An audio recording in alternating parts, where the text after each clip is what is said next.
ఇలా చెప్తున్న కొద్దీ ఇంకా వాళ్ళలో ఆసక్తి పెరుగుతుంది. ఎవరిలో? ఋషులలో. అయ్యా ఇంత గొప్పది పురాణం అని చెప్తున్నారు, ఈ పురాణాన్ని వినాలనేటువంటి కోరిక మా ఎందుకు కలుగుతుంది?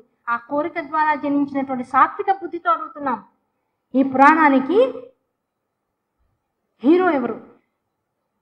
అవునా కదా? ఇంత పురాణం అని చెప్తున్నారు, దీనికి హీరో ఎవరండి అంటే ఆయన ఒకటే చెప్పాడు, మొత్తం అంతటా నిబిడీకృతమైనటువంటి పరమేశ్వర తత్వమే. ఆ పరమేశ్వరుడు ఎవడు? నీ యందు నా యందు కూడా ఉన్నాడయ్యా. ఆయన ఎలా ఉన్నాడు? ముందు ఎలా జనించాడు? ఆయన ముందు దేహముగా జనించాడు, దేహములో ఉండేటువంటి ఇంద్రియములుగా జనించాడు, ఇంద్రియములలో ఉండేటువంటి ఆసక్తిగా ఉన్నాడు.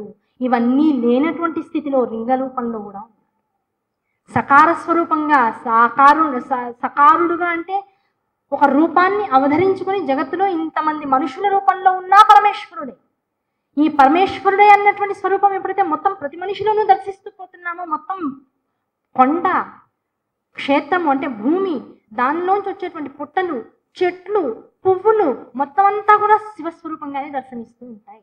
మనుషులందరూ కూడా లింగధారులే. ఆ లింగ స్వరూపాన్ని తమ యందు నిబిడీకృతం చేసుకున్నటువంటి వారే. వీరందరికీ కూడా ఇంద్రియాలచే జనింపబడినటువంటి అహంకారం ఉత్తరోత్తర కలుగుతూ ఉంటుంది. కలగనంత వరకు ఏ విధంగా ఏ సాఫ్ట్వేర్తో అయితే ఇంటికి ఫ్రెష్గా ల్యాప్టాప్ తెచ్చామో ఆ ల్యాప్టాపే మొత్తం జీవులందరూ. అందులోకి మనకి యాప్స్ కావాలి, యాప్స్ వచ్చిన కొద్దీ వైరస్ కూడా ఎంటర్ అవుతూ ఉంటుంది. అవునా కదా? ఈ సుఖం కావాలి, ల్యాప్టాప్ ఇంటికి వచ్చింది, దీనిలో ఇది ఎక్కించుకోవాలి, లేకపోతే ఇంకేదో కావాలి, ఫోటో ఎడిటర్ కావాలి, పలానా సినిమాలు చూడాలి, దీంతో ఎక్కడో ఉన్నటువంటి వారితో బ్రౌజ్ చేసి మాట్లాడాలి, దాంతో రకరకాల కొత్త కొత్త విషయాలన్నీ వస్తుంటాయి. ఆ విషయాలు వచ్చేటప్పటికల్లా దాంతోపాటు యాప్స్తో సంబంధించినటువంటి వైరస్ అంటే అనవసరమైనటువంటి విషయాలు, డైవర్షన్స్ అన్ని కూడా ఎంటర్ అవుతుంటాయి. అవన్నీ వచ్చేటప్పటికి ఏమవుతుంది? అసలు ల్యాప్టాప్ దేనికి ఉపయోగపడుతుంది? నీకున్నటువంటి విజ్ఞానాన్ని ఇంకాస్త వృద్ధి చేసుకోవడం కోసం ఉపయోగపడుతుంది. నీలో ఉన్నటువంటి జ్ఞానాన్ని నిక్షిప్తం చేసుకోవడం కోసం ఉపయోగపడుతుంది. ఆ రెండు విషయాలు పక్కకి వెళ్ళిపోయి నీకు అక్కర్లేనటువంటి విషయాల వైపుకు మనస్సుని రమింప చేసుకునేటువంటి తత్వం పెరిగిపోతుంది. ఇప్పుడు మనుషులందరిలో కలిగినటువంటిది ఏమిటి? నువ్వు ఎందుకు జగత్తులోకి వచ్చావు? నువ్వు జగత్తులోకి రాకపోతే ఆ పరమశివ తత్వాన్ని తెలుసుకోవడానికి అవకాశం లేదు.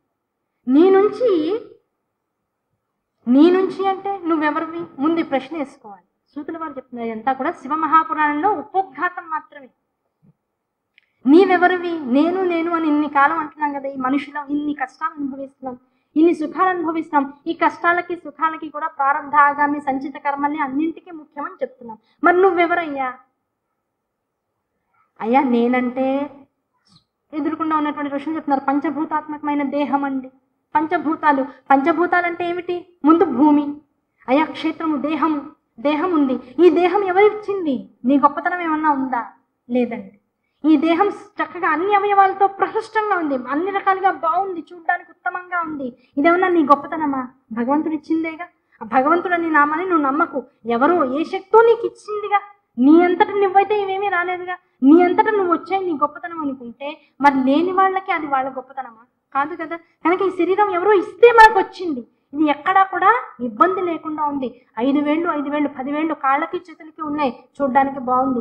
శరీరము అన్ని అవయవాలతో పాటుగా సమంగా పెరుగుతుంది. ఒక చోట ఎక్కువ, ఒక చోట తక్కువ లేదు. ఒక కన్ను కన్నా ఇంకో కన్ను తక్కువ, ఇంకో కన్ను ఎక్కువ ఉంటే భయపూరితంగా ఉంటుంది. అవునా కదా? కళ్ళ కన్నా ముక్కు పెద్దదిగా ఉన్నా, ముక్కు కన్నా నోరు పెద్దదిగా ఉన్నా, నోట్లో పళ్ళు ఉన్నా, పళ్ళు పెద్దవిగా ఉన్న భయమే, పళ్ళు అసలు లేకపోయినా భయమే. ఆ పళ్ళతో పాటు నాలుక ఉన్నా భయమే, నాలుక పళ్ళ లోపల ఉంది కనుక పర్వాలేదు, నాలుక బయటకు వస్తే అదో భయం.